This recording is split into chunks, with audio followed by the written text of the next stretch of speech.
Estimados alumnos, bienvenidos al curso de Fundamentos de Derecho Romano. El día de hoy estudiaremos la evolución histórica de la civilización romana.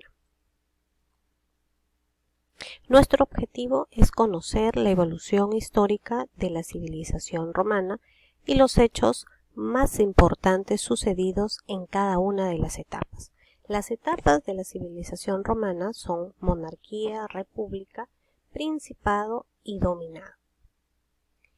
Aquí vemos un cuadro en donde nos indica el año de inicio y fin de cada una de las etapas. Es así que la monarquía inicia en el año 754 a.C. y culmina en el año 510 a.C. La república inicia del 510 a.C. y culmina el 27 a.C. El imperio va desde el año 27 a.C. hasta el año 476 después de Cristo.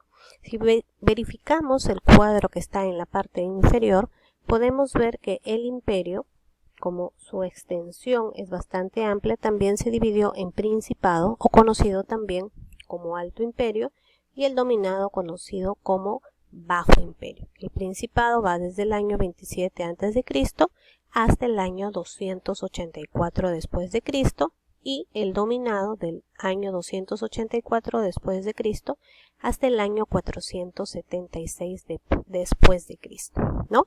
Vamos a estudiar cada una de estas etapas. Pero si ustedes pudieron advertir, cada una de estas etapas tiene un periodo de duración bastante extenso. Por lo tanto, lo que aquí vamos a decir son los aspectos más resaltantes.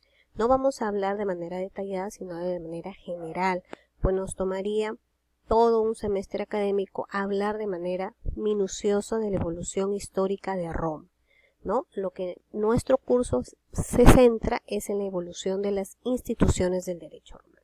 Pues bien, la monarquía está formada por el rey, que es la máxima autoridad dentro de Roma, ¿no? Su poder es absoluto y además es vitalicio, ¿no? Que quiere decir que gobierna hasta su muerte y que luego es sucedido por su primer hijo varón legítimo. Lo acompaña en el gobierno el Senado, que está integrado por las personas más ancianas, y también el pueblo y las asambleas populares. Luego pasamos a la siguiente etapa, que es la etapa de la República. En la etapa de la República marca el comienzo de la segunda etapa de la vida política de Roma y también de la evolución del derecho romano. Se dice que en esta etapa se da una aparente igualdad entre patricios y plebeyos. ¿Quiénes eran los patricios? Eran los ciudadanos adinerados, la clase pudiente de Roma. ¿Quiénes eran los plebeyos? Los plebeyos era la clase trabajadora, la clase obrera, la clase artesana. Que existía una situación de desigualdad y que aparentemente en la República se solucionó porque se emitió la ley de las 12 tablas. Digo aparentemente, ya cuando hablemos de las fuentes de derecho romano, en donde hablaremos de manera detallada de la ley de las 12 tablas, daremos una explicación más extensa. Luego pasamos al Principado. En el Principado significa ya Roma se extendió por muchos países, ¿no? Entonces, desde Italia, desde Roma central, ya no se podía gobernar todas estas ciudades. Por eso, el rey nombra en estas ciudades a príncipes, ¿no? Príncipes para que lo ayuden con la organización y dirección de las ciudades. Y las provincias más ricas son administradas directamente por el príncipe. ¿Por qué? Porque de la administración de los impuestos era muy importante para la vida política de Roma. Y tenemos el dominado, que es la última etapa de Roma, ¿no? En donde ya Roma llega a una situación de decadencia y crisis. Sin embargo, los últimos emperadores trataron de restaurar el imperio, ¿no? Y allí resalta la labor de 3 emperadores. No son los únicos, pero en esta etapa son los más resaltados, los que hicieron obras más resaltantes: Diocleciano, Constantino y Teodosio. Diocleciano consolida un orden duradero, fortalece las fronteras de Roma para evitar el ingreso de los bárbaros, ¿no? Diocleciano además era consciente de que como el territorio romano era tan grande, ya no se podía gobernar solamente desde Italia. Entonces divide a Roma en 4 ejes centrales para que ayuden al gobierno, que son Iliria, Galia, Italia y Oriente. Luego tenemos a Constantino, ¿no? Constantino, su obra más resaltante es que la promulgación del Edicto de Milán, que permite la tolerancia del cristianismo, ¿no? Ustedes han verificado las películas de Semana Santa y ahí ven que los cristianos eran perseguidos a muerte, incluso, ¿no? Ya con el Edicto de Milán, durante el gobierno de Constantino, ya no se les perseguía a muerte, se les toleraba, ¿no? Sin que obviamente se pasaran de las normas vigentes en Roma, así que transgredieran las normas existentes. Y luego tenemos a Teodosio. Teodosio tenía 2 hijos, ¿no? Honorio y Arcadio. Entonces, yo les dije al comienzo que sucedían al poder el primer hijo varón legítimo. Teodosio, para no hacerse problemas, tenía 2 hijos y dijo, bueno, yo voy a dividir Roma en Roma Oriental y Roma Occidental. Roma Occidental va a ser gobernado por mi hijo Honorio y Roma Oriental va a ser gobernado por mi hijo Arcadio, ¿no? Entonces, Roma Occidental fue gobernada por Honorio del año 395 al 476.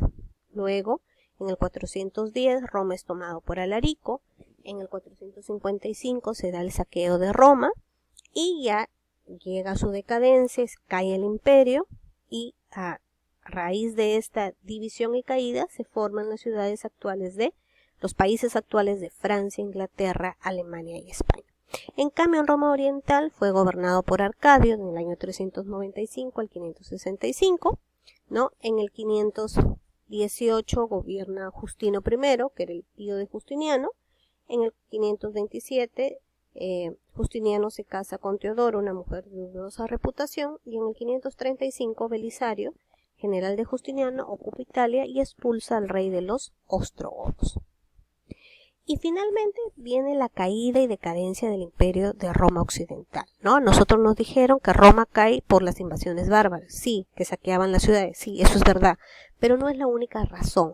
Hay un conjunto de razones que las vamos a enumerar. Primero, la falta de honestidad en la administración del imperio por sus gobernantes. Acuérdense que ya cada ciudad tenía su propio gobernante, tenía que recaudar impuestos, estos impuestos tenían que ser enviados a Roma Central, a Italia, pero el gobernante no enviaba todo este impuesto, ¿no? Por eso dice falta de honestidad en la administración del imperio.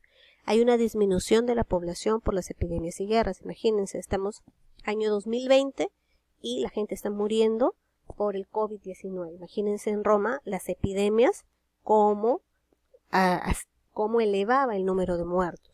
Los ejércitos, otra razón, los ejércitos romanos perdieron su disciplina y espíritu, ¿no? Existieron las rivalidades por la sucesión del poder y la decadencia del comercio y de las condiciones económicas. A esto le añadimos la causa que nosotros nos enseñaron, que era las invasiones bárbaras. Entonces, no solamente fueron por los bárbaros que cayó Roma, sino por un conjunto de causas que hemos explicado. Entonces, ¿qué podemos concluir de esta sesión? Que el Imperio Romano de Occidente llegó a su fin debido a múltiples causas que confluyeron para ello. Muy bien, les agradezco por su atención. Nos vemos en la próxima sesión.